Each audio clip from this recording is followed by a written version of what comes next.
আপনি কি জানেন মৃত ব্যক্তিকে যখন দাফন করা হয় তখন তার সাথে কি ঘটে? মানুষ যখন কোনো মৃত ব্যক্তিকে কবরে রেখে আসে তখন মৃত ব্যক্তি তাদের পায়ের শব্দ শুনতে পায়। সে সময় মহান আল্লাহ তাআলা তার শরীরে পুনরায় রূহ ঢুকিয়ে দেয়।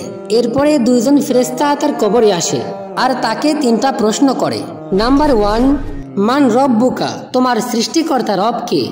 মৃত ব্যক্তি ইমানদার হলে বলবে রব্বি আল্লাহ, আমার রব হলো আল্লাহ। নাম্বার 2, মান দীনুকা, তোমার ধর্ম কি? মৃত ব্যক্তি পরহেজগার হলে বলবে দীনুল ইসলাম, আমার ধর্ম হলো ইসলাম।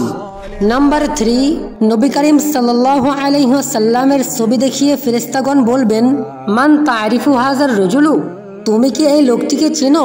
তখন মৃত ব্যক্তি আল্লাহ ওয়ালা হলে বলবে বালা আরিফু হাজার রজুলু, অবশ্যই আমি এই লোকটিকে চিনি। ইনি হলেন আমাদের শেষ নবী হযরত মুহাম্মদ সাল্লাল্লাহু আলাইহি ওয়াসাল্লাম। তখন ফেরেশতারা বলবে তুমি সফল হয়েছো, দুনিয়াতে তুমি আল্লাহ তাআলার দ্বীনের জন্য অনেক কষ্ট করেছো, তোমার জন্য জান্নাতের সুসংবাদ রইল, তুমি জান্নাতে যাও, সেখানে তুমি অনন্তকাল আরাম আয়েশের মধ্যে থাকবে। আল্লাহ তুমি আমাদের সকলকেই জান্নাতে প্রবেশ করার তৌফিক দাও। কেউ আমিন না লিখে যাবেন না।